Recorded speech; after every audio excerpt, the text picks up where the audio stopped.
रुक करेंगे मध्य प्रदेश की खबरों की ओर। भोपाल के रविंद्र भवन में मध्य प्रदेश शिखर खेल अलंकरण समारोह और खेलो इंडिया यूथ गेम्स के प्रतीक चिन्ह का अनावरण किया गया, जिसमें प्रदेश के मुख्यमंत्री शिवराज सिंह चौहान सहित केंद्रीय खेल मंत्री अनुराग ठाकुर शामिल हुए। जहां पहुंचने के बाद सीएम शिवराज ने कन्या पूजन कर कार्यक्रम का शुभारंभ किया, जिसके बाद साल 2020 के राज्य के प्रतिभाशाली खिलाड़ियों को अलंकरण पुरस्कार से सम्मानित किया गया। वहीं कार्यक्रम में सीएम शिवराज ने कहा कि मध्य प्रदेश खेल के क्षेत्र में निरंतर कार्य कर रहा है, जिससे प्रदेश में प्रतिभावान खिलाड़ी निकलकर सामने आ रहे हैं। मुझे पूरा विश्वास है हमारे 6-7 हजार अपने देश के प्रतिभावान खिलाड़ी आएंगे और अनुराग जी अपने देश की परंपरा अतिथि देवो भव, मेहमान जो हमारा होता है वो जान से प्यारा होता है। इन खिलाड़ियों को हम जान से ज्यादा संभाल कर रखेंगे, कोई कष्ट ना हो, कोई दिक्कत ना हो, इसका प्रयास हमारा सदैव रहेगा। और वैसे भी खेलों में मध्य प्रदेश इसलिए आगे बढ़े, मैं तो आश्चर्यचकित रह जाता हूं जब बच्चों को खेलते हुए उनके चेहरे पर खुशी देखता हूं। अभी मेरी कॉन्स्टिट्यूंसी में एक कार्यक्रम हुआ, 15,000 बच्चे थे, कमल भी कार्यक्रम करवा के आ रहे हैं। बच्चों की जो प्रसन्नता उनके चेहरे पे देखते हैं खेलते समय, वो अद्भुत होती है। और मैं मानता हूं सचमुच में खेल जिंदगी का अहम अंग है। और सही बात यह है कि जिंदगी में तो खेल ही है। जो यहाँ पे 50 मीटर, 25 मीटर, 10 मीटर की जो अकेडमी बनी, जो कैंपस बना है, वो केवल राज्य का ही नहीं, देश का सबसे खूबसूरत शूटिंग रेंज यहाँ पे है।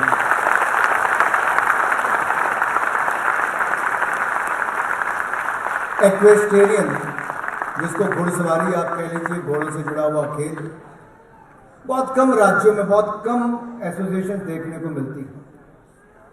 लेकिन 30 एकड़ का एक पूरा कैंपस बढ़िया नस्ल के घोड़ों के साथ शुरू करना, और वहां पे अभी कल परसों शायद आपका एक चैंपियनशिप खत्म हुई, वहां पे भी सारे मेडलिस्ट देखने को मिले।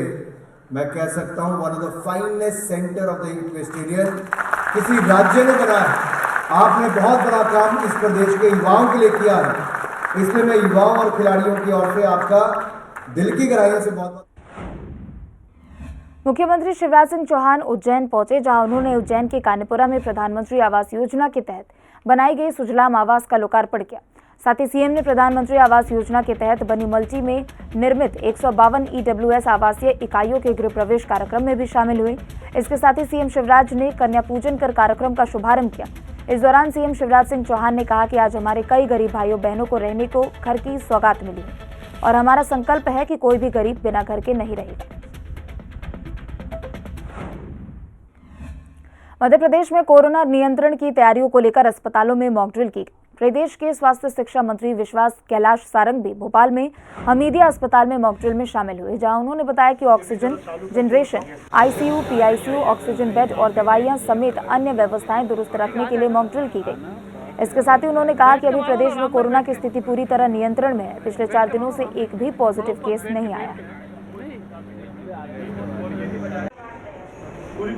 देखिए, पूरे प्रदेश में आज हम हमारे सभी हेल्थ इंफ्रास्ट्रक्चर की मॉक ड्रिल कर रहे हैं, जिसमें हमारी सभी व्यवस्थाओं को हम चुस्त दुरुस्त रख रहे हैं। कहीं भी कोई कमी होगी तो उसको हम ठीक कर लेंगे, चाहे ऑक्सीजन जनरेशन हो, ऑक्सीजन स्टोरेज हो, दवाइयों का प्रोक्योरमेंट हो, नए स्टाफ के रिक्रूटमेंट की प्रक्रिया हो, आईसीयू बिस्तर, ऑक्सीजन सपोर्ट बिस्तर, पीकू, सभी व्यवस्थाएं चुस्त दुरुस्त रहें, इसकी मॉक ड्रिल हम कर रहे हैं। मध्य प्रदेश के गृह मंत्री नरोत्तम मिश्रा ने निवास कार्यालय पर मीडिया से चर्चा के दौरान कहा कि मैं पीएम मोदी को धन्यवाद देना चाहता हूं, जिन्होंने बाल वीर दिवस घोषित किया, और कहा कांग्रेस ने 75 साल में इनका जिक्र नहीं किया था। वहीं कांग्रेस को हमेशा से सिर्फ अपने ही साहबजादे की चिंता रही है। पहले तो प्रधानमंत्री माननीय मोदी जी का बहुत बहुत धन्यवाद कि उन्होंने इस दिवस को बाल वीर दिवस घोषित किया। इसके माध्यम से साहबजादों को श्रद्धांजलि देने की परंपरा एक विधिवत शुरू होगी। जहां तक आपने सवाल कांग्रेस का किया, कांग्रेस ने कभी जिंदगी में 75 साल में कभी इनको ट्वीट नहीं किया। उन्हें 75 साल से सिर्फ अपने साहबजादों की चिंता थी।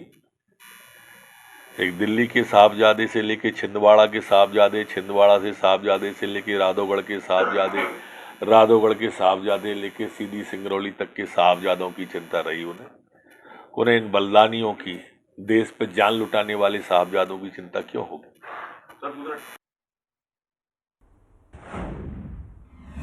बड़वानी राजपुर में लोकायुक्त टीम को बड़ी कार्रवाई देखने को मिली, जहां पर मुआवजा राशि के देने के बदले में फरियादी से 50,000 की रिश्वत लेते 2 अधिकारियों को रंगे हाथों पकड़ा गया।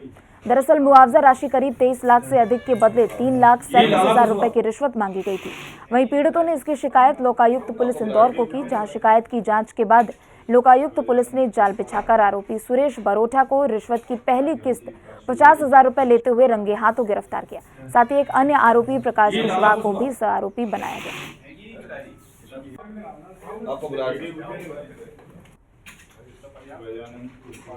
ये राजपुर के रहने वाले हैं गिरधारी लाल जी। इनके द्वारा शिकायत की गई थी कि इनको जो है एनबीडीए में जो इनकी भूमि गई है उसमें इनको लगभग 23 लाख रुपए का मुआवजा, 23,52,000 के कुछ आसपास का मुआवजा मिला है।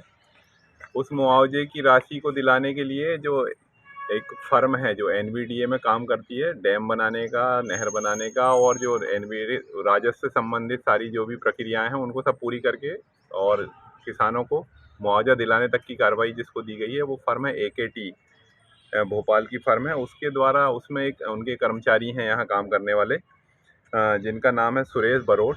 इनके द्वारा वो जो मुआवजे की राशि है उसके एवज में इनसे 3,37,000 रुपये की रिश्वत की मांग की जा रही थी, जिसकी शिकायत लोकायुक्त कार्यालय में इन्होंने की थी। खबर सीहोर से है, जहां पर कृषि संगोष्ठी भवन नसरुल्लागंज में दिव्यांग शिविर का आयोजन किया गया, जिसमें 1009 आवेदन दिए गए। वहीं इस कार्यक्रम की शुरुआत बीजेपी के पूर्व वन विभाग अध्यक्ष गुरुप्रसाद शर्मा ने की। इस दौरान कई अधिकारी भी मौजूद रहे। वहीं जिला स्तरीय दल ने स्वास्थ्य निरीक्षण कर दिव्यांगों को प्रमाण पत्र दिए।